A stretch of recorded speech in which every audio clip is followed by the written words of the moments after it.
friends and enemies. Well, I've been reading The Art of War.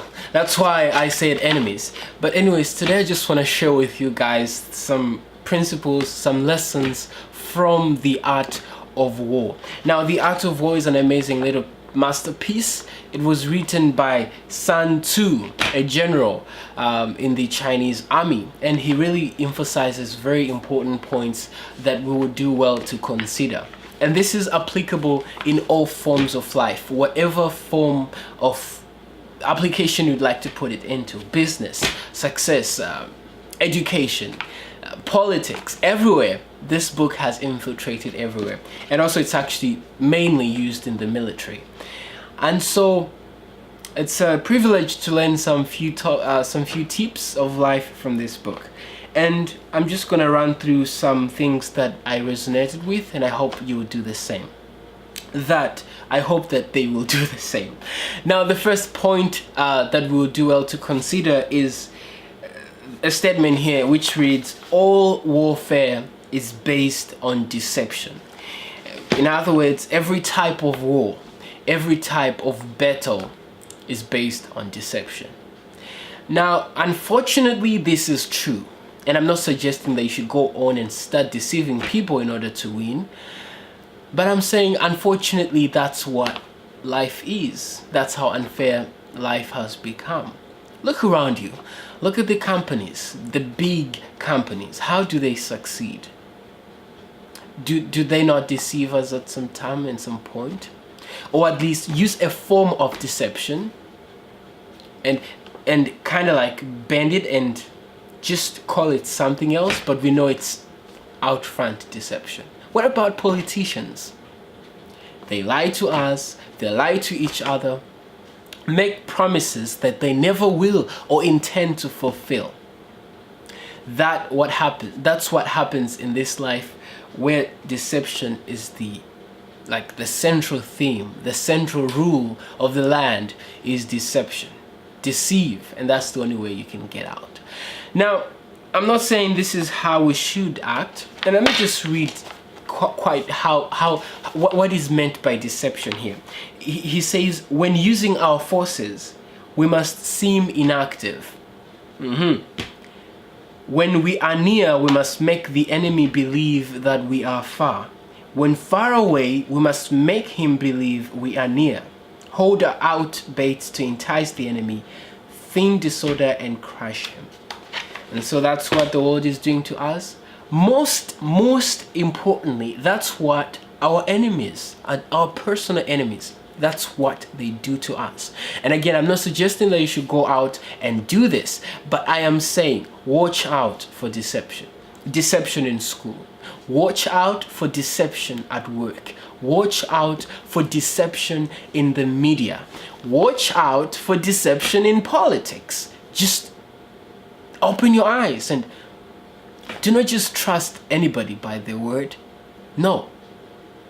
Go a little deeper. Look into them. That's what it means to live life conscientiously. To know that, okay, that guy said this, or this company claims it can do this. It claims this product can do this. Can it really do this? Okay, do you hear me? And so that's the first point. Very important. This world we live in, all warfare is based on deception.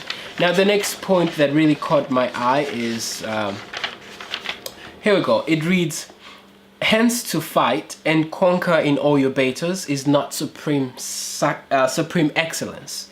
Supreme excellence consists in breaking the enemy's resistance without fighting. That's very important. It's not important to win all your battles, right? Some people are like win, and this is how the world is today. We are so intent, so fixated upon winning that we lose. Do not so fixate yourself upon winning. It's not about how many battles it's not really about how many victories you won. It's about how many battles you fought. Therefore, the skillful leader subdues the enemy's troops without any fighting. He captures their cities without laying siege to them. He overthrows their kingdom without lengthy operations in the field. Today people think the country that has the largest army is the best country, the one that fights all the time. Fighting is not the answer. Fighting is not really the answer. It's about how do you break the enemy's resistance without even fighting. Now apply that to your life, to your friends. I mean, not friends, enemies, frenemies, well, that come to you. Do not necessarily fight. We hear all these fightings here and there, ISIS, the Middle East. Fighting does not solve anything, and I'm sure you've seen that. But how do you break the enemy's resistance? And it may be that sometimes to break the enemy's resistance, you can do it by love.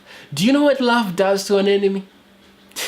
There's this text in an ancient book, it's the Bible, right? It says that when somebody is your enemy and you love them, it's like as though you're pouring hot coals upon them. That's how you break the enemy's resistance, brothers and sisters. And now let's move to the next point. Oh, this is very phenomenal. Listen to this. It says, he will win who knows when to fight and when not to fight. He will win who knows how to handle both superior and inferior forces. Very important. You have inferior, but you also have superior forces. You have strong enemies and you also have weak enemies. And the fascinating thing is sometimes your weakest enemies can defeat you if you do not know how to handle them. So it's really about how do I handle my enemies? How do I deal with them? And that's up to you to decide. I'm not going to tell you how you do that, but I'm sure you should know how to deal with your enemies. As we've just seen, it's not really about the fighting. It's about how do you break their resistance with love, even. See, I'm adding some spices to the art of war, so I guess I should write my own art of war. Anyways, it says he will win whose army is animated by the same. Well, this book is mostly about army, military, but really, as we've seen, it's speaking to us as well. Alrighty. Now, the next point would be, alright, it says to secure ourselves against defeat lies in our own hands, but the opportunity of defeating the enemy is provided by the enemy itself.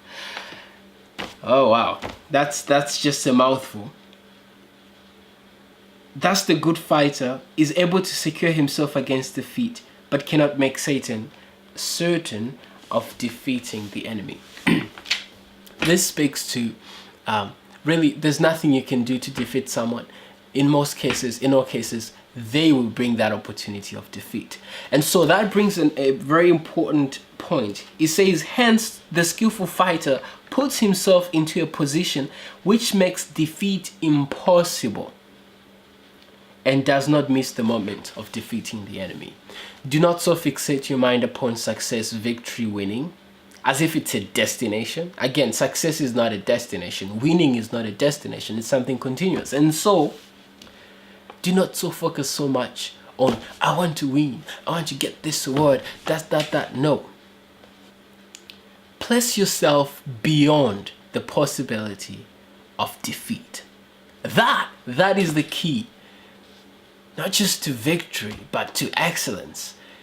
And really living a life of meaning and purpose.